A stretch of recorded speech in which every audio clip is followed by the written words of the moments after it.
Isso, gente, mesmo com o Tribunal Penal Internacional emitindo um mandado de prisão contra ele. Esse mandado foi questionado por Israel e Estados Unidos, que, como sabemos, não são parte do Estatuto de Roma que deu origem ao TPI. Você pode estar pensando, mas se Israel não é signatário do TPI, por que Netanyahu foi atingido pelo tribunal? Bom, gente, primeiramente, o TPI não julga estados, mas indivíduos. No entanto, um nacional de um estado não parte também não está sujeito ao tribunal, ok? No entanto, se o crime for perpetrado em um território que tenha aderido ao TPI, quem praticou esse crime, independente de qual nacionalidade tenha, vai responder por esse crime. E é claro, os territórios palestinos estão vinculados ao tribunal. Bom, o que rolou foi o seguinte: o TPI emitiu mandado de prisão na quinta-feira contra Netanyahu, o ex-ministro de Defesa Yoav Gallant e o comandante do Hamas, Mohamed Deif, que aliás está com um status meio confuso, né? Uns dizem que ele já morreu. Eles são acusados de crimes de guerra e crimes contra a humanidade. Orbán, que já tinha dito antes que não prenderia o presidente russo Vladimir Putin, também procurado pelo TPI, chamou essa decisão de extremamente escandalosa e cínica. E ele foi bem direto. Disse que não tem escolha aqui, temos que desafiar essa decisão. E se Netanyahu vier, o julgamento não vai ter efeito na Hungria e eles não vão seguir esses termos. Meus amigos, aqui é um claro desrespeito ao princípio pacta sunt servanda, né? Ou seja, aquele princípio milenar que diz que os tratados devem ser cumpridos. Nós podemos pensar o seguinte: um Estado não é obrigado a participar de um tratado, assim como também não é obrigado a permanecer nele.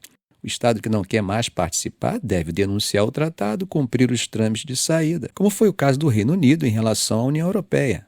No entanto, gente, enquanto ele estiver comprometido com o tratado, eu acho que ele deve cumpri-lo. Temos que entender que o TPI é um tribunal formado por juízes altamente competentes e de diferentes nacionalidades. As decisões deles são técnicas e os estados devem cumpri-las. Apenas isso, ponto. Podemos lembrar, por exemplo, de como o TPI foi elogiado pelos Estados Unidos quando emitiu o mandado de prisão contra Putin. Lembram disso? Biden, inclusive, ordenou que o governo compartilhasse informações com o tribunal sobre os crimes de guerra supostamente cometidos pelas tropas russas na Ucrânia. Percebe, gente, como funciona um tribunal? Quando condena meu inimigo, é o melhor do mundo. Quando condena meu amigo, não presta. O grande problema é que o tribunal depende dos Estados-membros para cumprir suas decisões. O pessoal da Eurointelligence comentou que isso expõe um dilema real para a Europa, entre a lei internacional, que é o compromisso legal, e a política externa, especialmente para os estados que apoiam Israel incondicionalmente. Em teoria, Netanyahu e Gallant poderiam ser presos se viajarem para qualquer um dos 124 países que são membros do TPI, incluindo aí países da União Europeia, o Reino Unido, Canadá, Austrália, Brasil, Japão e muitos na África, América Latina e região Ásia-Pacífico.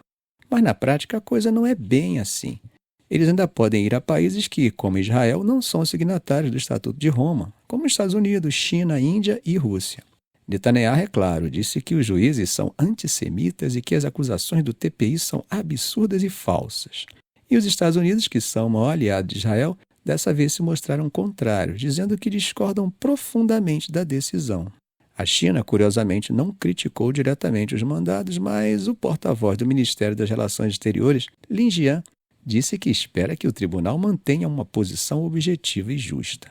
A Hungria, gente, que assinou o Estatuto de Roma durante o primeiro mandato de Orbán, não promulgou a convenção associada por razões de constitucionalidade e por isso afirma que não é obrigada a cumprir as decisões do TPI. Netanyahu, claro, agradeceu a Orbán pela clareza moral.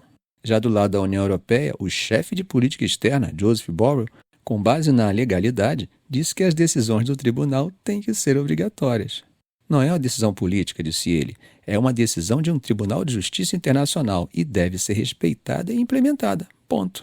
Alguns estados da União Europeia foram rápidos em dizer que vão cumprir. A Espanha, por exemplo, que sempre foi uma das maiores críticas da guerra de Israel em Gaza, confirmou que Netanyahu seria preso se viajasse para lá. Como vocês sabem, Espanha, Irlanda e Noruega reconheceram oficialmente o Estado palestino. O primeiro-ministro da Irlanda, Simon Harris, também foi enfático, dizendo que quem puder ajudar o TPI no seu trabalho vital tem que fazer isso com urgência. Quando perguntaram se iriam prender o Netanyahu se ele voltasse, Harris respondeu que sim. O ministro das Relações Exteriores da França, Christophe Lemon, disse que Paris vai reagir em linha com os estatutos do TPI, ou seja, em outras palavras, traduzindo, prender Netanyahu se ele for até lá. Enquanto isso, a ministra das Relações Exteriores da Alemanha, Annalena Baerbock, afirmou que a situação ainda é teórica e que eles estão analisando o que fazer. Fora da Europa, o primeiro-ministro do Canadá, Justin Trudeau, disse que é muito importante que todo mundo siga as leis internacionais. Eu concordo com ele. Quem não segue a lei, minha querida mãe me dizia que era marginal. Já a Turquia e a África do Sul foram mais longe, chamando a decisão do TPI de muito positiva e um passo importante para a justiça. Ficamos por aqui. Se esse vídeo foi útil a você, faça um comentário, compartilhe em suas redes sociais, dê um like. E é claro, se ainda não for inscrito, inscreva-se no canal e ative o sininho para não perder os próximos vídeos. Ok, gente? Um grande abraço do professor Arão Alves.